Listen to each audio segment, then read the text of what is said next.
Welcome to Donmar TV News Channel. Sa resolusyon na isinulat ni Commissioner Amy Ferolino kaugnay sa tatlong disqualification cases ni Presidential Candidate Bongbong Marcos, may nakasaad na ang hindi paghain ng income tax return ay hindi likas na mali sa kawalan ng batas na nagpaparusa rito.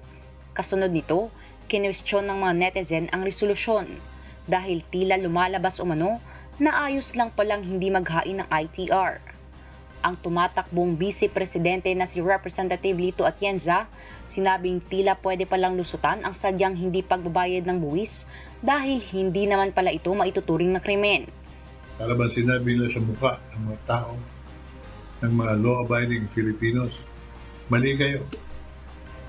Non-payment, deliberate non-payment of taxes is not a crime. Ano?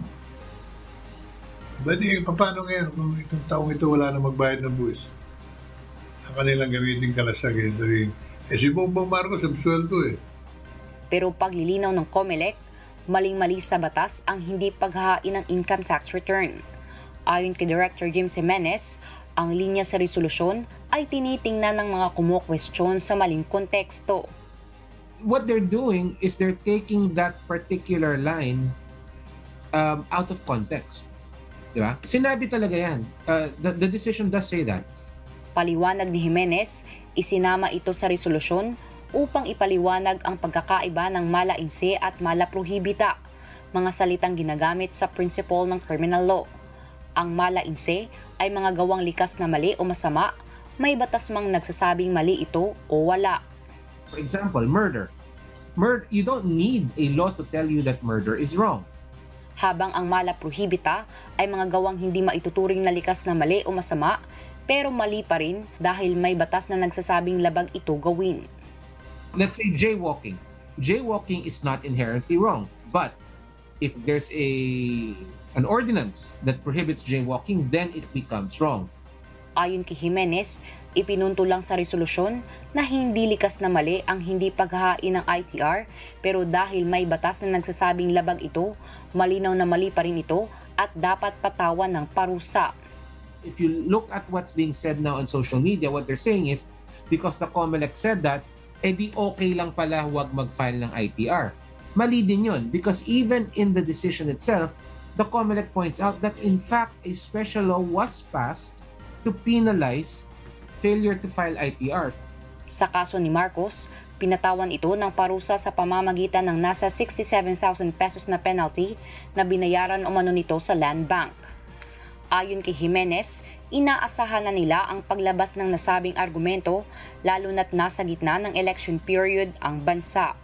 Yun nga, dismissal na kaso ni Bongbong Marcos sa COMELEC. Ang gaganda, mayroon dong halos maiyak sa tuwa. Halos lahat tuwan-tuwa sila. Napakaganda ng umaga at araw at gabi nila kung saan man sila nandoon. Ito sa ating ibinalita kanina dahil lahat ng kaso ni BBM ay na-dismiss na. Okay? Binabanggit ko na talagang nakatulong kay Marcos itong isong ito. Libreng publicity. Lagi siyang pinag-uusapan mula nung mag-file ng Certificate of Candidacy, mula nung mag-file ng mga disqualification cases. Sinabi ko na napakalaking promotion. Kanina kasi kausap ko sa radyo si Attorney George Briones. Yan po yung General Counsel ng Partido Federal ng Pilipinas. Yan yung partido ni Marcos.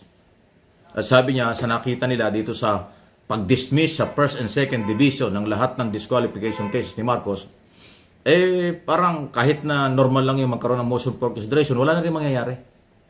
Ayaw nga lang niyang pangunahan, pero kanyang sa pantaha kahit dalhin sa Korte Suprema ng mga natalo kung sakaling kailan dadalhin doon, wala rin mababago. Dahil malinaw na doon pa lang ho sa Court of Appeals at Supreme Court din, dinismiss na yan eh. Kaya sa tingin ni Atty. Briones, wala na rin masyado magiging matibay na magiging ipangangamba ang mga Marcos supporters at followers dito sa isong ito kahit makarating ng Korte Suprema.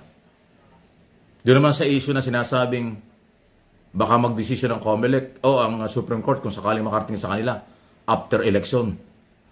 Yun yung medyo nakakabahala kasi kung after election tapos saka magdedesisyon.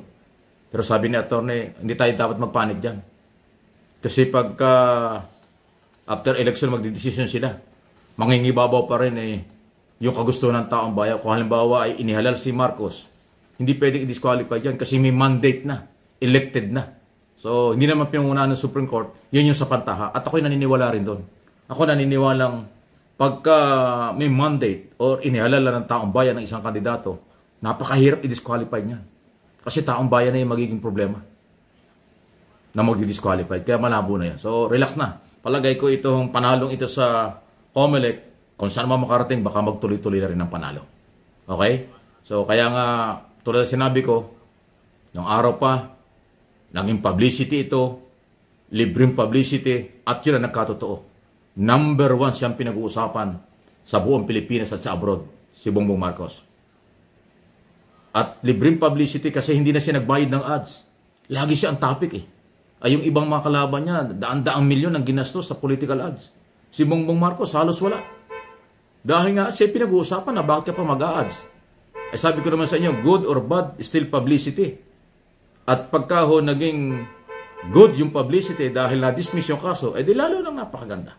Yun po yung nangyayari dyan. So talagang iba yung galawang ito. Napakaswerte niyang mga Marcos supporters at Marcos loyalists kasi nalaman nila ang mga nangyayari na hindi masyadong gumastos yung kampo ni Marcos dahil hindi na nga nagbayad ng ads. Dahil sila nga yung laging bida at pinag-uusapan. Lalo na ngayon. Hanggang sa susunod na mga ilang araw o linggo, hanggang sa eleksyon, yan pa rin ang pag-uusapan. At tandaan nyo, sinabi ko, kahit anong survey dyan, lalo na po yung malaking company nagsosurvey, laging mangunguna yan. Okay? Huwag kayong mabahala dun sa mga minang-iintriga na may malakas, merong hihiwalay. Hindi na mangyayari yun.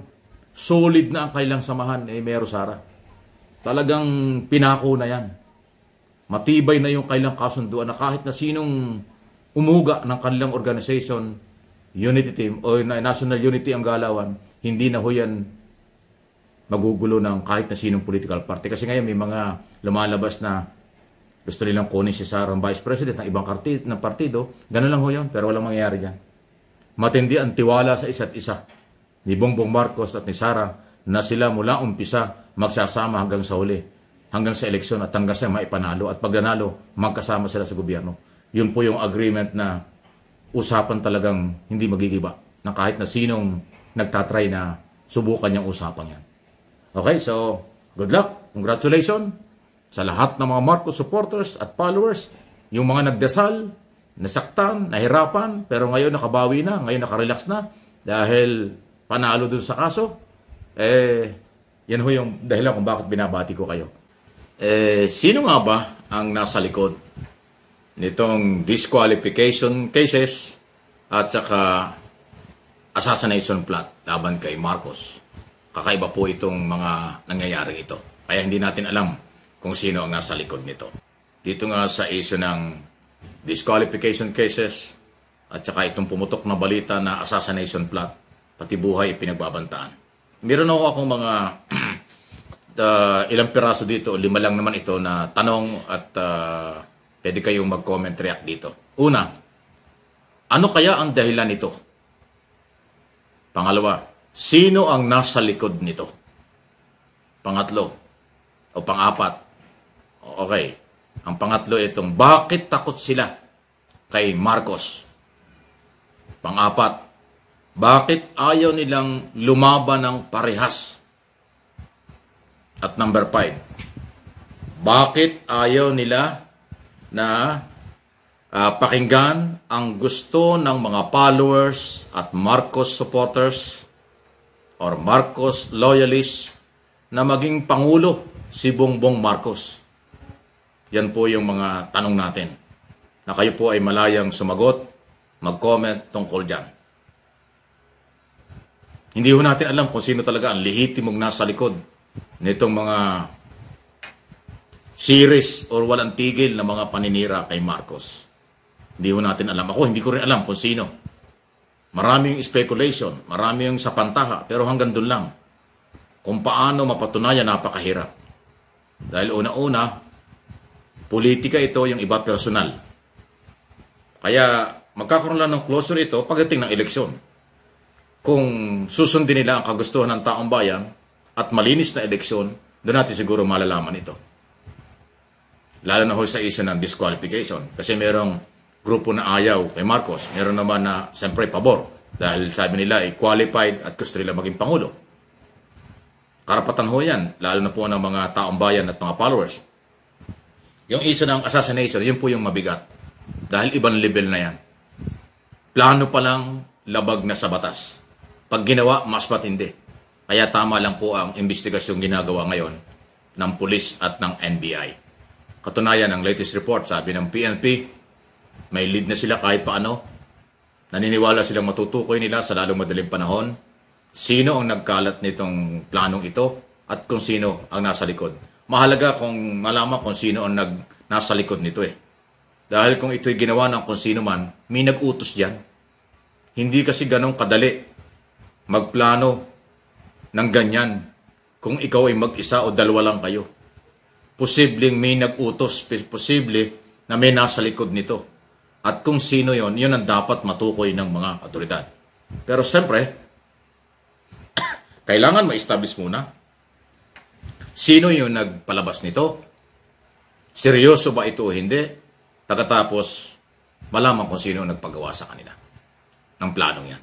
Hindi birong usapin yan.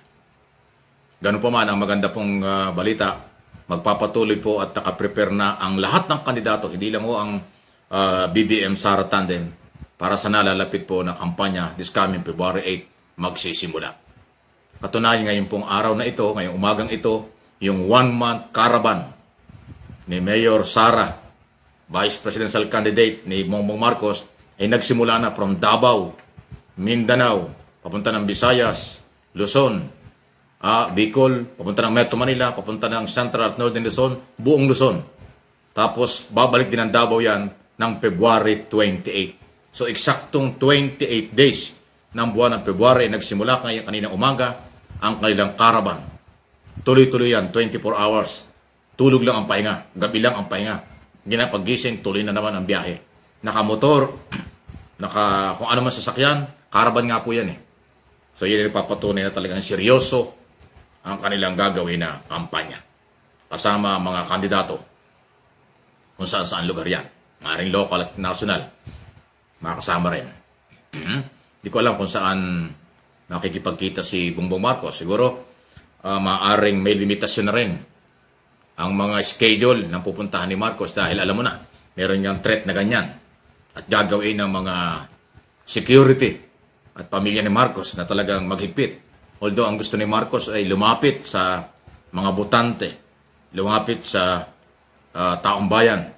Sabi ni Attorney Vic Rodriguez, Chief of Staff, abogado at spokesman ni Marcos, ayaw daw pumayag ni Marcos na hindi siya lalabas ng bahay. Lalabas pa rin siya sa kabila ng mga threat na ito. Kaya tama lang yung gagawing investigasyon para makontrol kaagad kung sino at ma-identify ang ganitong mali at hindi magandang mga plano. Ganun pa man, huwag kayong magpanik, mga followers, supporters ni Marcos or mga hindi man supporters, nagmamahal sa ating bansa, magtatagumpay po ang kabutihan. Magkakaroon tayo ng eleksyon, sana ay matino, maayos, at magkakaroon tayo ng Pangulo, pangalawang Pangulo, mga senador, at mga local candidate, oposisyon, after May 9. Yan po ang focus natin. Dahil kahit anong pagsubok sa COMELEC, sa mga kandidato, nakahanda na ang COMELEC at ang gobyerno pangkalahatan para ituloy ang ating maayos na eleksyon. Yan po ang mangyayari. Magtatagumpay ang kabutihan kaysa kasamaan. Tandaan niyo sinasabi natin. Huwag kayong magpapanik. Okay? Sabi nga nila, magkaisa para sa tagumpay, katahimikan, yan ang mananaig.